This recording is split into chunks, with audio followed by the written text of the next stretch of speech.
What's up, everyone? It's your boy Oz from Tow Trucks, Cars, and Energy Drinks, and today we're going to turn this Hellcat into the Hellcat Assistance Vehicle.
Let's get it. We just pulled up to this car, so let's see what we got going on.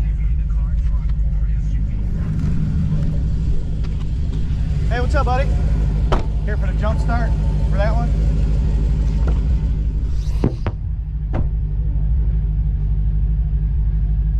This is the one right here, right?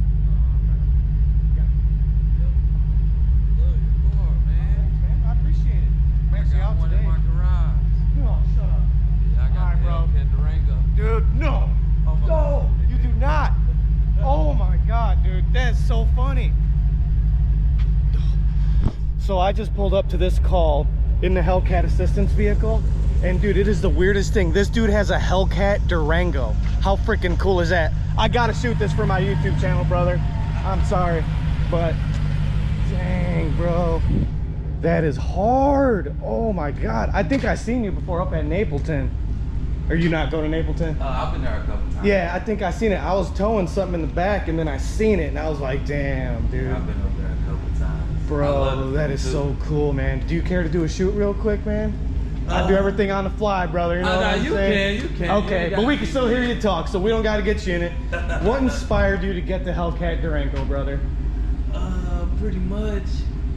It was my father's idea. My father, he grabbed it, and he passed away from COVID. Oh, God bless back your in heart. August. You did? So Oh, yeah, man. so I just basically took it on. But I just had one of those. A Hellcat? And I just sold it. I had a real one. And Right. More versatile. So now I just got this. All-wheel drive hooks and books a lot better. Yeah. Oh man, you're gonna keep this one for a while? I'm debating. The prices went up like crazy. So I don't really need the third. You don't need all that space, yeah. But it's nice when you can throw all your stuff in there and stuff like that. Wow, she's beautiful, man. I appreciate you showing it to me. I swear, dude, like, it's like this stuff finds me, you know what I'm saying? Like, I don't even plan on doing shoots. I was literally driving around. I had the GoPro on the Hellcat. It flew off.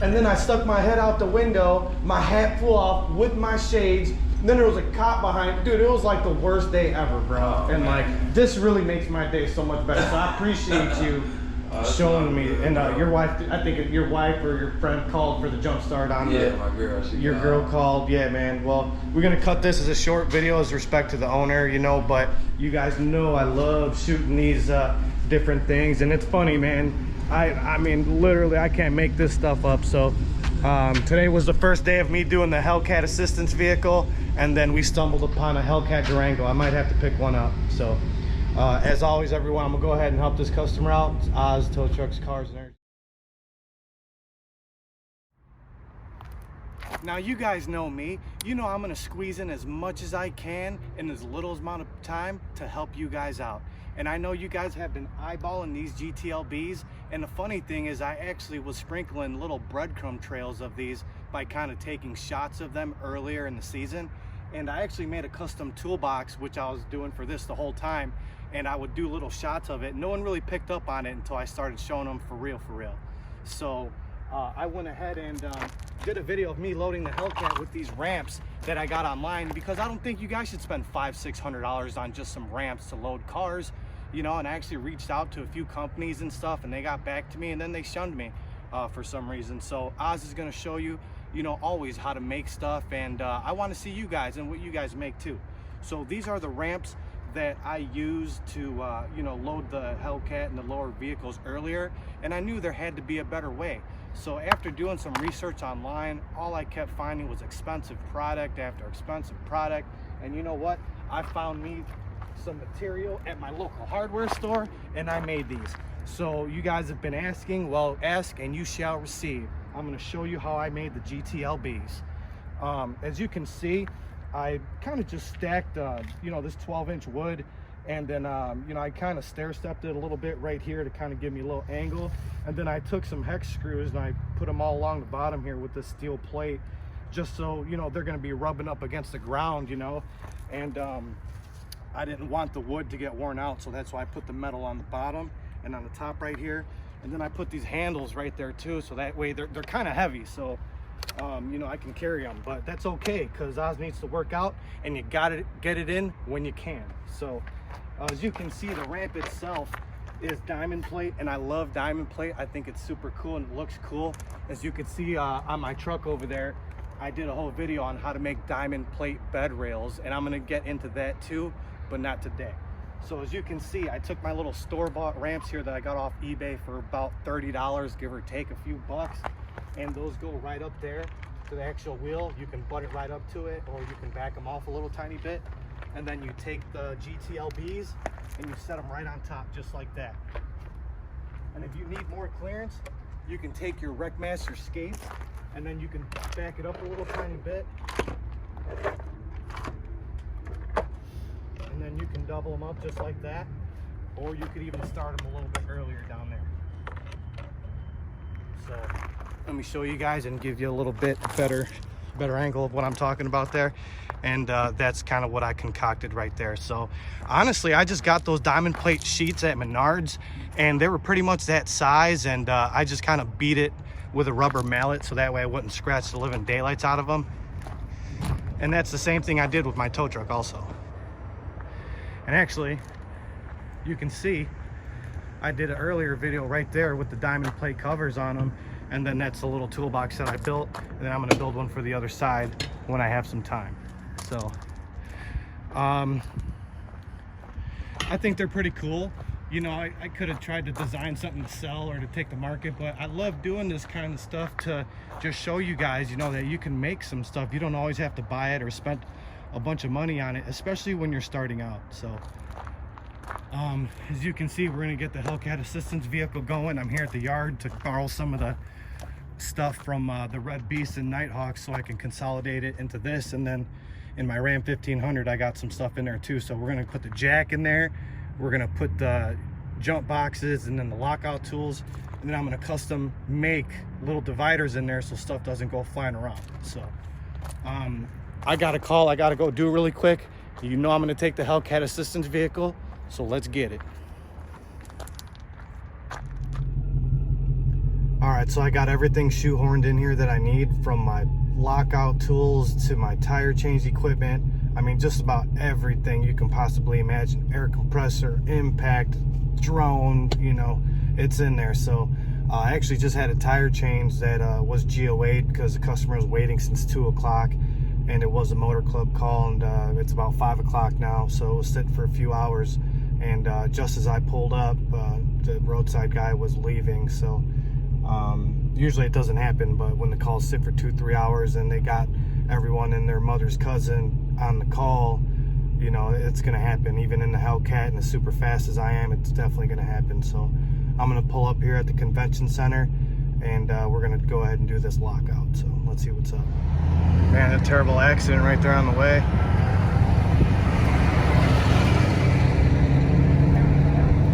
Oh wow. Dang, couple cars involved. That's terrible. So we pulling up right now to this call. I can see the guy's truck. He's over there in that Kubota tractor, and that Cummins over there. So I thought I was gonna take a lot longer getting here because that car accident I just passed up. They had cops coming from every angle, so luckily it wasn't in my lane, and EMS and all the cops and everybody was coming from my way, which caused that little bit of traffic jam. So I'm pulling up right here to this guy, and let's see what we got going on. Let's see what we get into. Oh, what's up, buddy? How you doing? You unlock cars in a fucking Hellcat? Yeah, I'm actually on YouTube, and I'm shooting a YouTube video right now. You don't care, do you? Hell no, man. I love YouTube. Right on. Me too. But they don't love me so much. I'm working on it. This is sweet. Yeah, it's a 15 Hellcat, and look, I'm converting it into my roadside assistance vehicle. That is sweet. Yeah, pretty cool. I got my jack, everything, my lockout tools back here. So we're gonna go ahead and let's get it. My name's Alex. I was a dumbass and I locked myself out of my truck. This boy showed up in his freaking Hellcat to help me out. He's gonna hook me up, man. All right, brother, let's get it. All right. All right, so one thing is for certain is these Dodge single cabs are so tight because they try to actually cut down on a lot of interior noise. A lot of people use these shims right here to get the bags into the door, but your boy Oz never uses these, barely, and if I do, it's just enough to fit the bag in, just the tip of it. But usually you can just kind of do what I did here. As you can see, you can take the bag and kind of just slide it in like this. If it's a quality bag, by the way, kind of move it up, and then we can go ahead and start working on it. Open it right up. Now for this one, we're going to use something called a snare by Access Tools. And that's my tool of choice for doing a job like this because it's got manual locks, and then you can see the little tab right there, as you can see. And the customer actually just told me that he has a couple hot rods. Today's been crazy. I mean, I've been stumbling upon these hot rods. I went to go do a lockout earlier today, or a jump start actually, and the guy had a Hellcat Durango in the garage. I was like, dude, this just, you literally can't make this up. And now I'm pulling up on this. I'm with a super cool Cummins guy, and you got a couple more hot rods for me to shoot. So this just keeps getting better and better. I can't make this stuff up like I always do.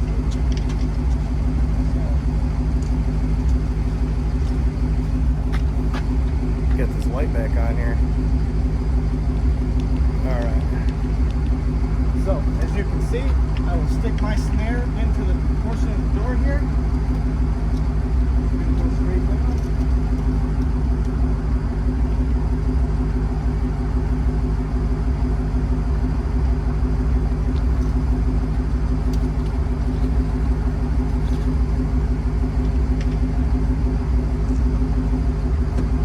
Like that, opened up. Problem is I didn't have any light. You think that camera light would help me, but all the light's like shining over here. So go ahead and take the pressure out the bag, pull the bag out, and voila, just like that. So, well, I appreciate this, man. Dude, you know, thank you if so I can much, get a shoot out of it, that makes it all the more worthwhile, you know? Absolutely. I'd be more than happy to oblige. I mean, Sure.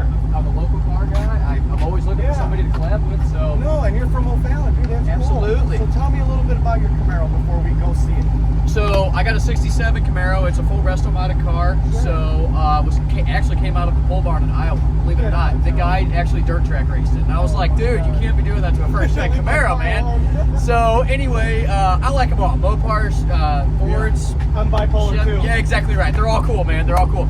Anyway, so the car was a full resto, 2.5 years.